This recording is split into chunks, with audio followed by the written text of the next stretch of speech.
Well, by now, everyone's aware Oregon has a big game against Georgia on Saturday, but how could the outcome of that game affect recruiting? Here we go. You are Locked On Ducks, your daily podcast on the Oregon Ducks, part of the Locked On Podcast Network. Your team every day.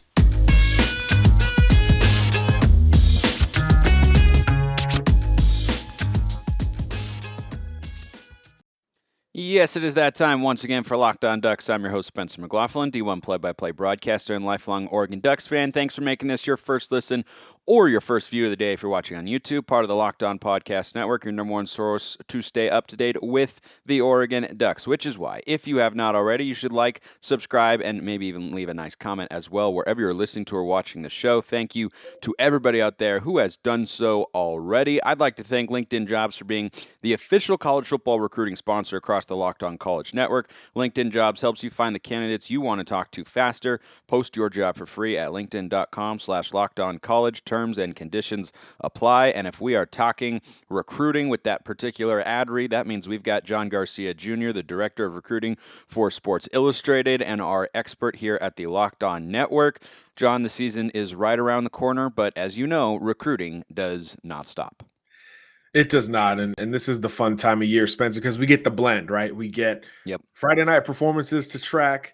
We get the visits after that, right? These kids play, they hit the road, grab a quick meal, and take in some big-time college atmospheres. And then obviously we get college football on Saturdays thereafter. So it's a total our weekends are booked at this point, but it is about as well-timed as possible. It's the only time of year where we're okay with the weekends being booked up. So yeah, it's a beautiful time of year, and yeah, recruiting is right in the middle of it, of course. It is the best time of year, but that's what I want to ask you about first. Games are going to be back in session now on a weekly basis, save for the buys, of course, which might be a question for later in the year and how that plays into recruiting and such. But the games themselves, particularly in the non-conference slate, Oregon with the big game against Georgia this Saturday. I don't think they're going to get the win, but I didn't think they'd beat Ohio State last year on the road either. So you never know, but when you're playing specifically in a game like that, Chick-fil-A kickoff, prime time,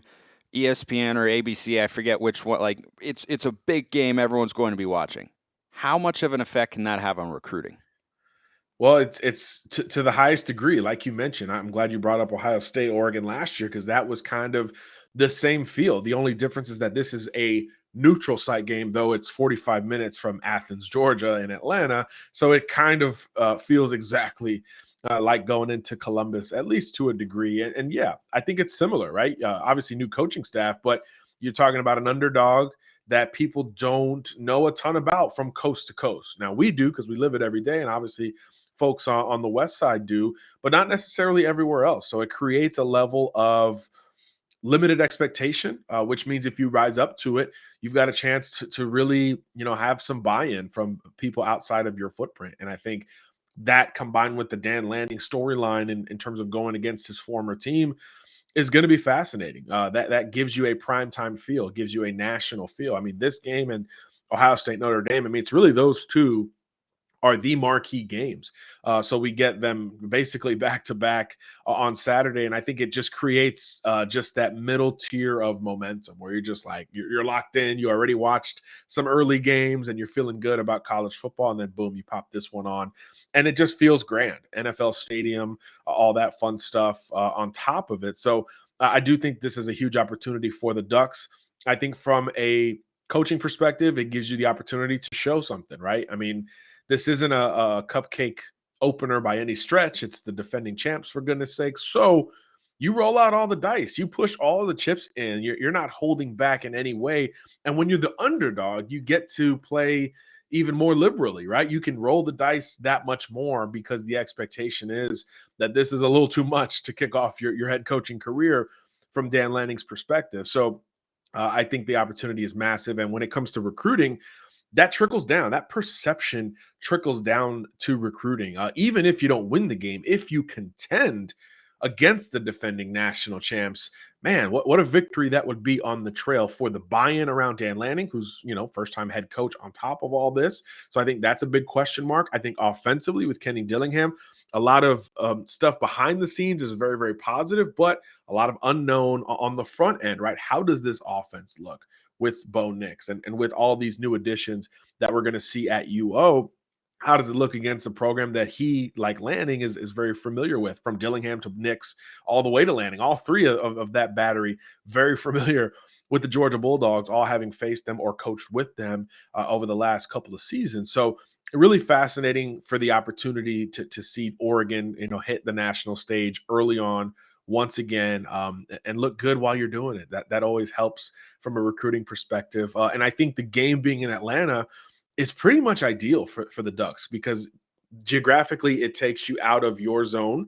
So new eyeballs, lower expectations from others, and a footprint, an area of the country that you've been focused on in recruiting since the last two coaching staffs, right? So now those kids are able to, if not travel and see the game, at least tune in to watch it locally without having to struggle and Google how to get the stream or whatever it is. So I think all that stuff lines up really well for Oregon going into this one. And obviously, all this is out the window if you win. If you win, now you hit the ceiling of what this could possibly be.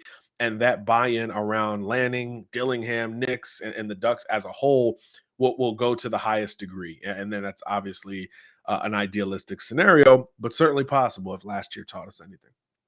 Yeah, and I think last year was certainly huge for the recruiting sense, because you go into Ohio State and get a win. It's just not something that teams do very often. But I could argue that winning this game would be more impactful because it's Lanning's first year. That was Mario's fourth, right? He already had established a presence and an identity on the recruiting trail, but this is Lanning's first. You come in year one, in game one, and find a way to knock off the reigning national champions.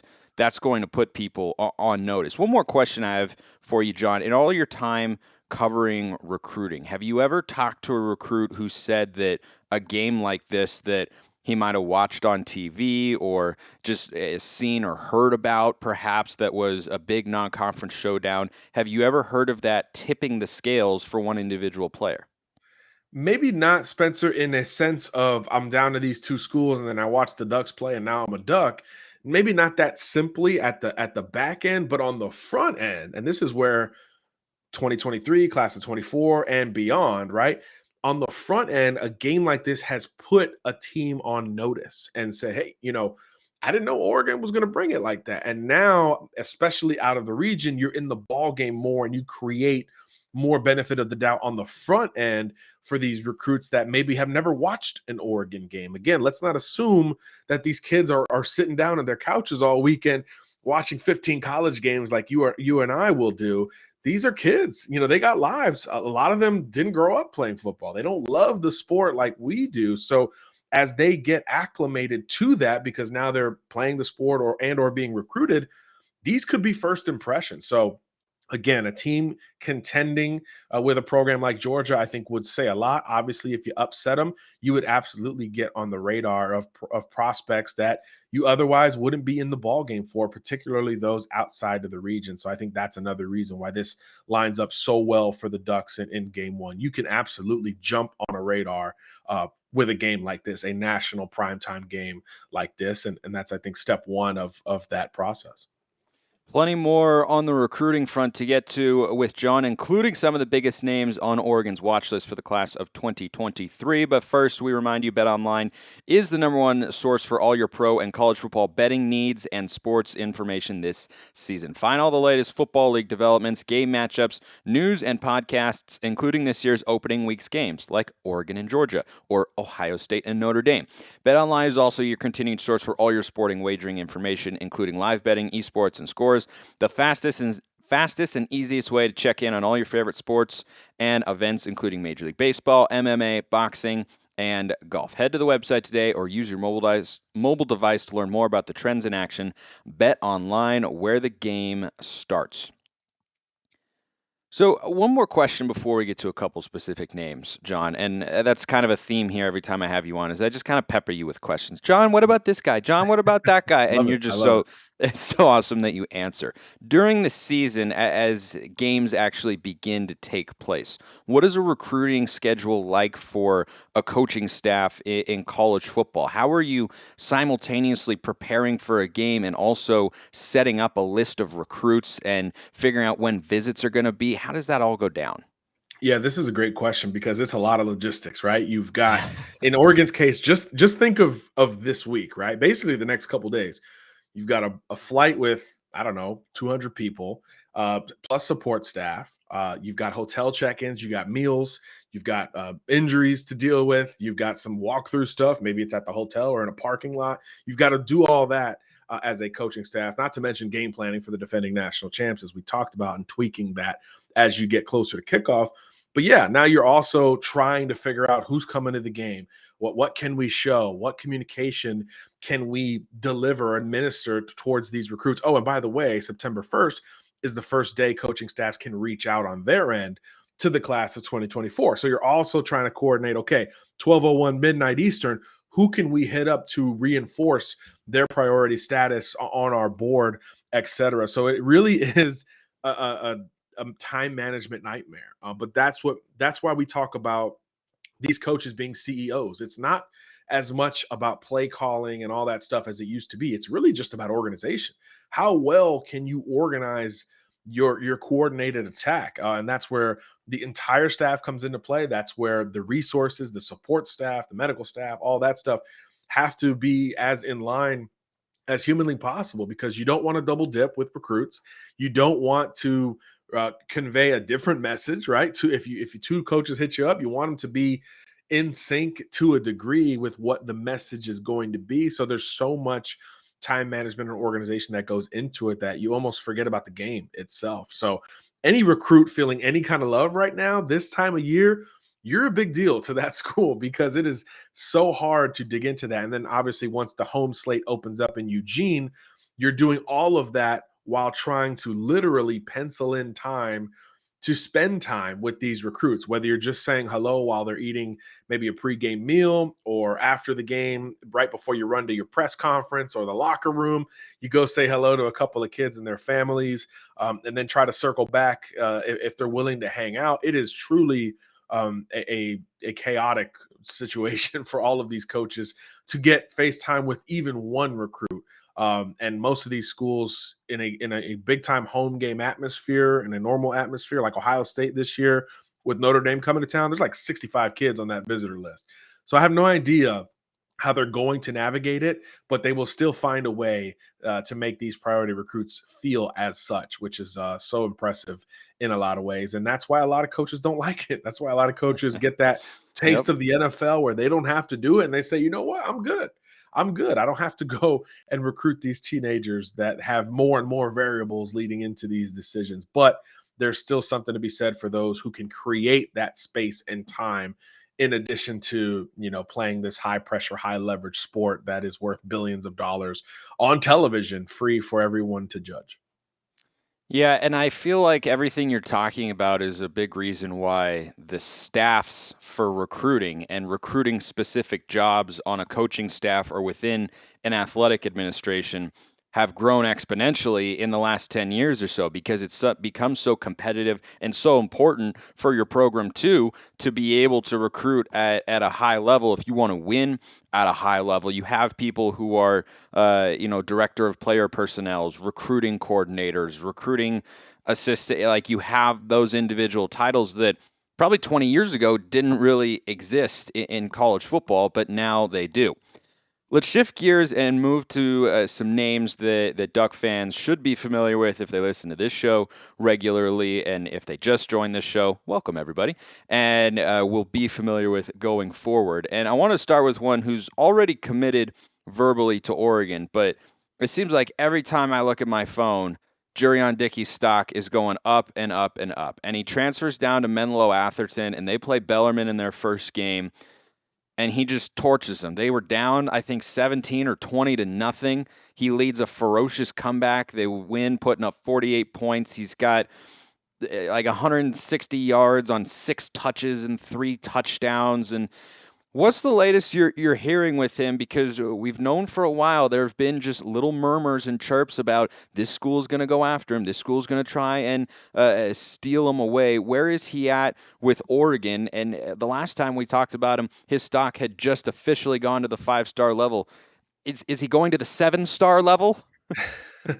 Yeah, I think when it comes to his play, he's one of the few recruits where no matter what setting you see him, Spencer, whether it's Friday night 7-on-7s, I mean, gosh, a workout video, probably playing basketball, running track, whatever it is, you like him more. You like Jurrion Dickey the more you see him, and there's really no cap to that because he's 6'2" and a half.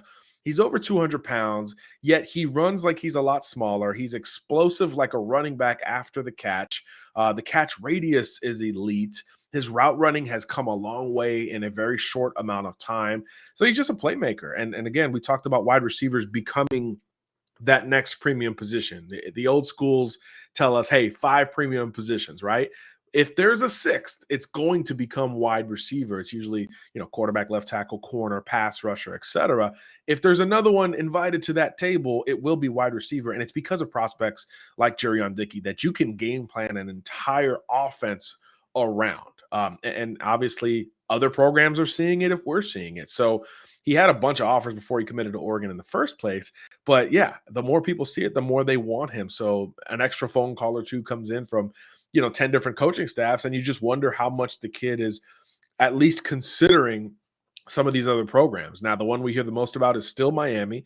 There's been 2 unofficial fishing family trip visits, and there's a lot looming in a potential official visit. Does he open it up and start to take official visits to these programs? If he does so, I think Miami will inevitably get one of those trips, and they're probably the school to keep the closest eye on. But California kid, right? What does USC have to say about it? What do some of these other programs have to say about it? Again, especially as we talk about wide receiver becoming more and more valuable, seemingly by the day in the sport of football. So as he continues to put up these gaudy stat lines, other programs will make overtures. And I've heard of programs in the other programs in the ACC and the SEC starting to ramp up with him just a little bit as well. But the question for Dickey is the same as a lot of these top recruits. How much do you reciprocate? Are you just being cordial and saying, hey, coach, appreciate you calling me. I respect it, but I'm a duck. I appreciate it, but I'm a duck. Or is it, I appreciate it. Maybe we'll keep the door open a little bit for a visit down the line. And if that happens, obviously the worry level goes up. But conversely, we talked about this too. Dickey was likely to be a duck regardless of coaching staff, right? Mario Cristobal and that staff felt really good about snagging him. And obviously, after the coaching change, there was a little window for other schools to get involved. But even still, right after that, when Dan Lanning and company took over, that confidence level shot right back up once they reset their board and figured out what they wanted to do in the class of 2023. So I think there's been this Dickey to Oregon campaign for such a long time with him that it's going to take a lot and maybe something outside the box for one of these other programs to overcome the Ducks in the end, especially when you've got Dante Moore verbally committed, right? Before that point, maybe you say, hey, other schools got a great chance. They're going to throw these great quarterbacks at him. Jaden Rashada committed to Miami, et cetera, a kid he's really close with. But I think once Dante Moore, number 1 player in the country for us at SI, once he committed, I think you feel a lot better about Oregon retaining this verbal commitment. But as always is the case here, there's potentially a couple twists and turns before signing day. Given that Dickey was committed before Dante Moore, typically it's the other way around. Right. Do you almost feel like Jurrion Dickey right now should be Oregon's highest priority offensive recruit for 2023? Because it seems like Dante Moore is more solidly committed to Oregon. Not that Dickey isn't, as you're mentioning, but I just haven't heard as many rumors or as much speculation about other schools trying to poach Dante Moore away. That one seems really solid. So do you think Dickey is, the most important guy for the Ducks to keep committed? I think so. When you talk about from a resource perspective, you've only got so much time, right? We just talked about it because you're in the season now, right? There's only so much time to allocate to recruiting, especially from the high-ranking, posts, right? Dan Lanning, Kenny Dillingham, et cetera. Those guys need to spend more time on Dickey than Dante.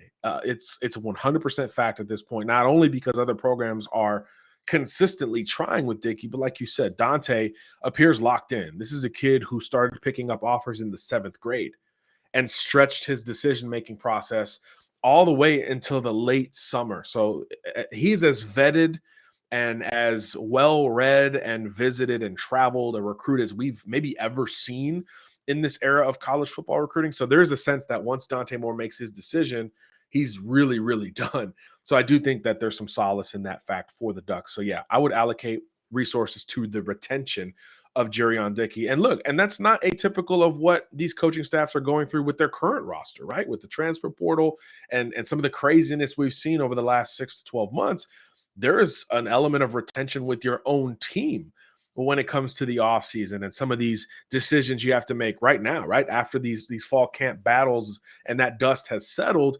There are some decisions to make. If you go with Bo Nix, Ty Thompson needs to have a conversation, as well as the rest of the quarterbacks. You need to have a conversation with those guys and see where they're at, just as much as you're trying to see where Jurrion Dickey is at this part of the recruiting process. So it is something, again, that has become really area one from a college football standpoint. Outside of the games itself, it is about communicating and recruiting these players both on your team and potentially on your team for years to come. So yeah, I think that's a great point that Dickey should be the priority for that offensive coaching staff pretty much the rest of the way.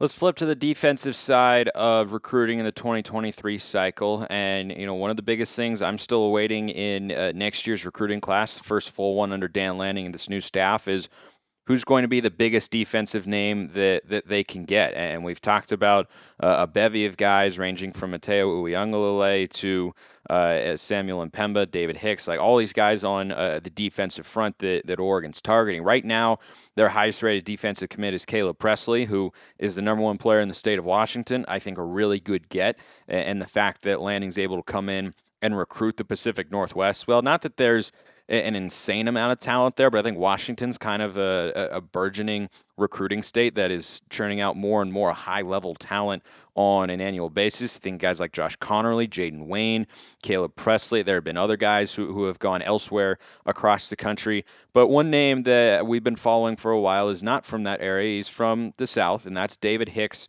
out of Texas, the number one rated defensive lineman in next year's cycle. He's one of the top uncommitted players in the class of 2023. Oregon had his official visit way back in June. He's taken some more. What's kind of the latest on that front? And any what's the word I'm looking for? Any word on the grapevine for where he might be leaning? Yeah, still a long way to go in this recruitment. And that's, again, atypical of these recruits going through the process as seniors. Normally, they're very narrow in the window, and it's really a school or two that remains under consideration. And I think with Hicks, it's truly open. I think there's legitimately 5 programs that feel like they're in a good spot for him, and Oregon remains in the thick of that conversation. Now, he, like you said, he took the trip to Oregon officially in the summer in June. So now he's scheduling some other officials, but he's also beginning to work on some unofficial visits. So naturally, he's a Texas kid, as you mentioned.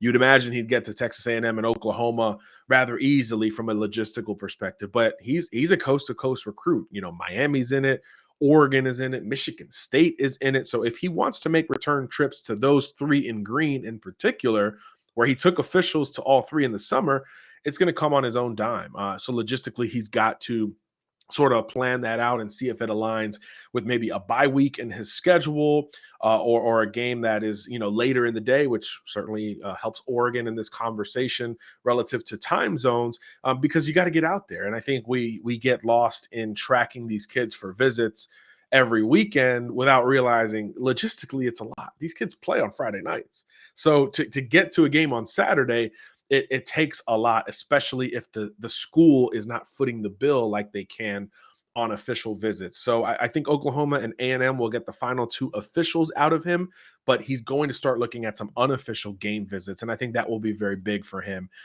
just the entire fall because, again, there's really no rush for Hicks to make this verbal commitment. At one point, we thought December, early signing day, but now it's looking like he's going to do it on TV in January. So you're talking the first couple days of the new year, perhaps paired with one of the All-American games. I'm not sure which one he's playing in, Under Armour versus All-American Bowl, but both of those feature many verbal commitments. And at this point, it looks like David Hicks is going to pop during one of those national broadcasts. And I think that's great news for Oregon. You want this thing to stretch as widely as possible, because unlike most of the schools on the list, you're trying to create an on-field identity in addition to how you've been recruiting the kid. He knows what he's getting at Texas A&M. He knows what he's getting at Michigan State, some of these others. But I think at Oregon, at Miami, some of these other programs, there's an opportunity to create an on-field sell and angle and impression, because these are first-year head coaches that are trying to figure this thing out. So I think that the longer it stretches, which is, right now sounding like beyond bowl season at this point, I think that's the most possible opportunities to watch these programs in action, especially when you're considering so very many. So I think the timeline works well for the schools not named A&M and Oklahoma that are local and have long been in the mix. I think it helps the three green teams that we've talked about here. Lastly, John, of the big three defensive linemen in the class of 2023, the one that has always kind of seemed the least likely for Oregon in terms of positioning, but they remain, just kind of like a team trying to pull an upset. You're just kind of hanging around at halftime. You're maybe not, dead even, but you're down 17-7. It's like you're around, you're hanging in there, and that guy is Samuel Mpemba, who's an edge player. Hicks is more on the interior, but Right. Mpemba and Mateo are edge guys. But what's the latest on the Mpemba front? Similar to Hicks, really taking his time. Now it's a different group of schools. And Oregon, I think in this recruitment really plays like an outlier, because it's like all SEC, ACC schools closer to that Southeastern footprint. He's an IMG Academy kid. And then Oregon. Oregon is the true physical outlier in the conversation. But again, I think it speaks to the long-term recruitment of some of these players. And Dan Lanning was recruiting Mpemba personally when he was the defensive coordinator at Georgia.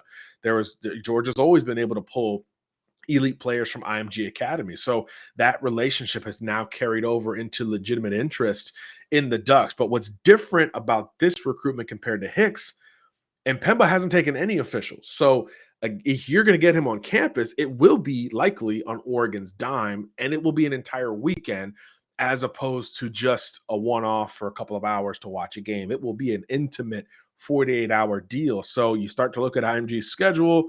What are the bye weeks, or what are the weeks where maybe you play on a Thursday, right, where you have a little bit more time to get out and hit the road, and then you've got a puncher's chance at that point. So I think you presented it perfectly. You're in the ball game. You're not even with Georgia or Miami or Florida at this point, Tennessee, Notre Dame, some of these other schools that are trying to stay in the mix, but you're in the ball game. And again, official visits are all ahead of Mpemba. So he's going to get a lot of similarities in some of these programs he's going to visit, right? A lot of kind of old school SEC mentality. You're going to get more modern as you go to some of these other schools, including Oregon. So I do wonder how that counter can present to him, and at least differentiating and creating a uniqueness with Oregon relative to some of these other programs. Again, especially on an official visit, because now mom and dad can come, and you can get more than the game day atmosphere and experience, which will be great at Outson. But now you get maybe breakfast at Dan Lanning's house. Maybe you go ride go-karts or play golf or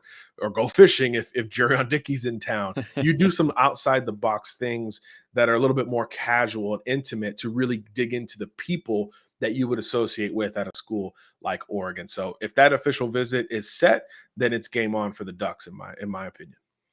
Everybody's trying to get those official visits. We're always trying to get John Garcia Jr. We're grateful when we do. John, the director of recruiting at Sports Illustrated, appreciate the time as always. Always a pleasure, Spencer, man. Appreciate it. I appreciate everyone listening. Have a wonderful rest of your day, and go Ducks.